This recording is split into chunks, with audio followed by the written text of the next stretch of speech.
everybody and welcome back to the Leeds FBS Student Life YouTube channel. Today's video is going to be the ultimate guide to cover letters as part of the series How to Get a Job.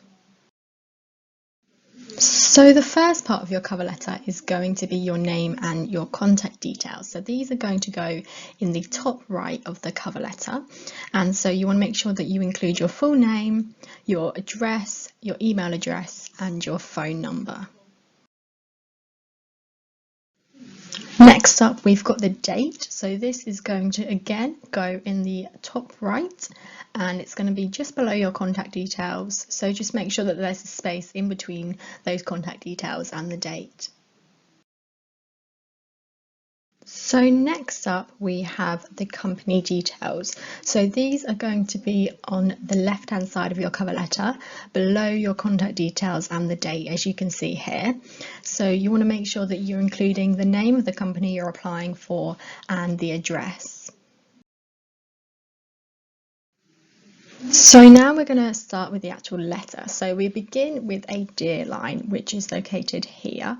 So it is below the company address. And again, just like with our contact details and our date, you want to make sure that you leave a few lines and a little gap between the company address and the dear line.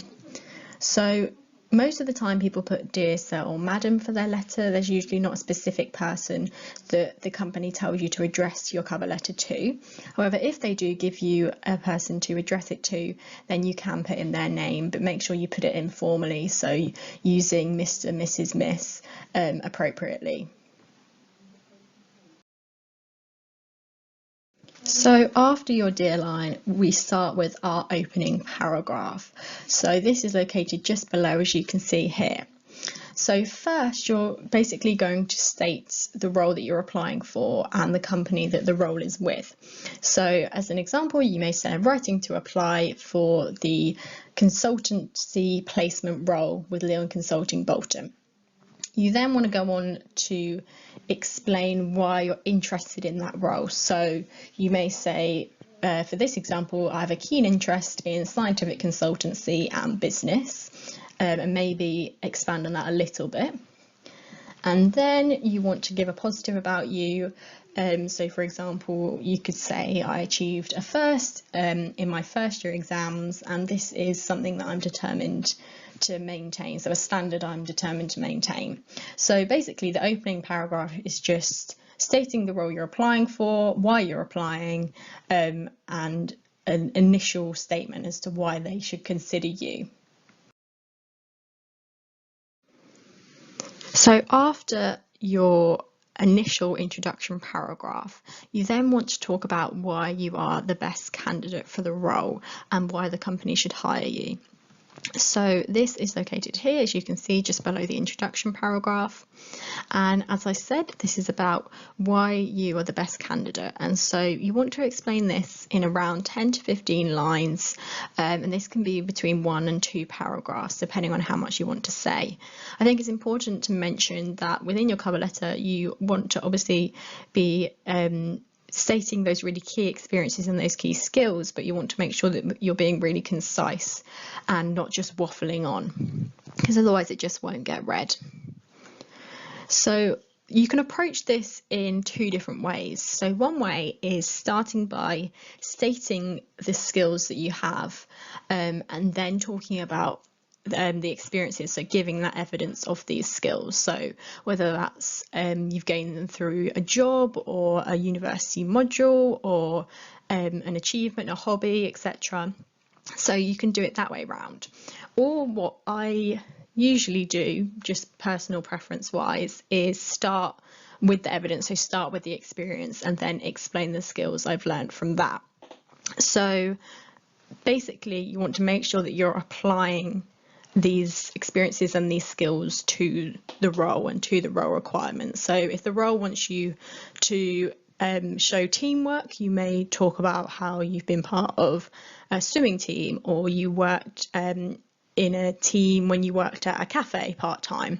So you want to be picking out those really key experiences that apply to those roles, and also talking about those skills that you'll need in this new role you're applying for. Finally, your last paragraph is going to be explaining why you want that role and why you want to work for that company. So this is located just here, right at the end, and I've put company, role and you because to summarise this paragraph, that's basically what you're going to be talking about.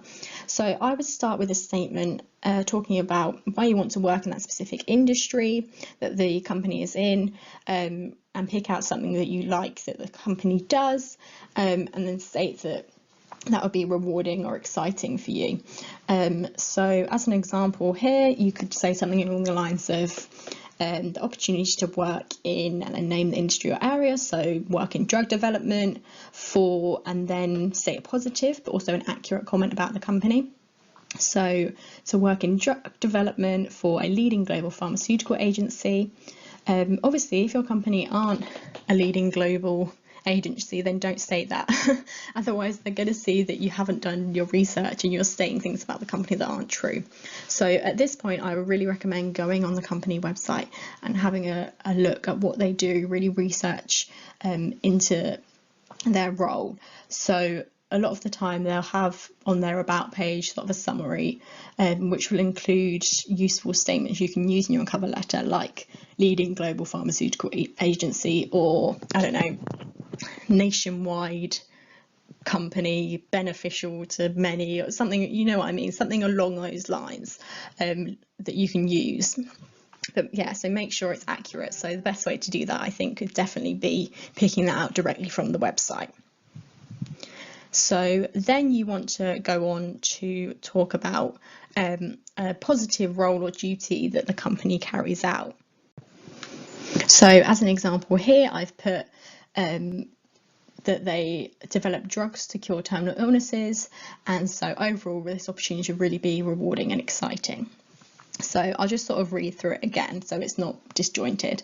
So the opportunity to work in drug development for a leading global pharmaceutical agency that develops drugs to cure terminal illnesses would be rewarding. So I think that's a really good summary statement to start your concluding paragraph with, as it really shows that you've done your research about the company, and it states specifically why you want to work for them and why you think it's a really good opportunity for you.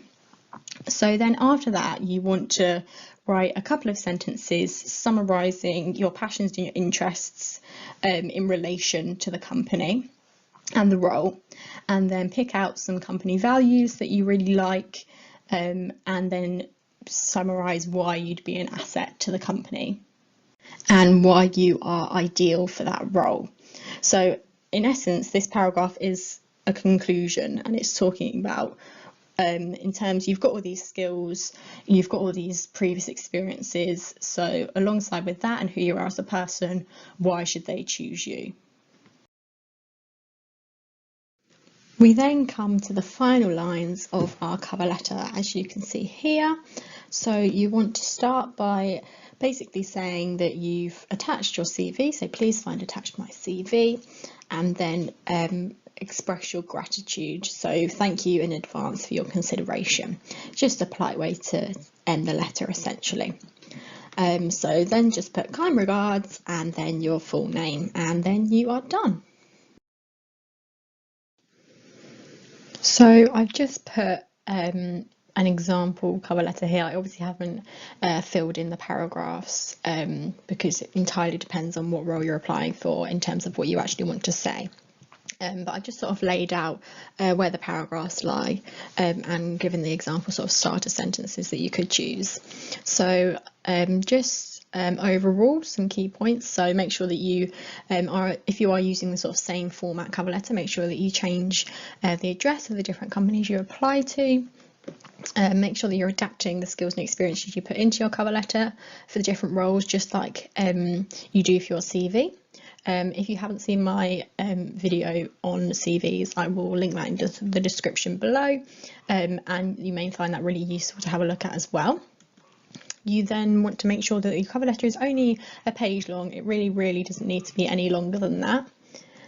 And then remember to change the date again if you're writing a new cover letter, and remember to attach your CV to the email you're sending or to the application you're sending off. Thank you so much for watching this video. Make sure to subscribe to our channel, comment down below if you have any questions, and make sure to give this video a big thumbs up, and do share if you've found it useful. Head over to our Instagram page at Leeds FBS Student Life. We also have a TikTok and Facebook page with the same name, so we'd really appreciate if you followed us on there. We've got lots of interesting content which you will find useful. And again, thank you so much for watching, and I will see you in our next video. Bye guys.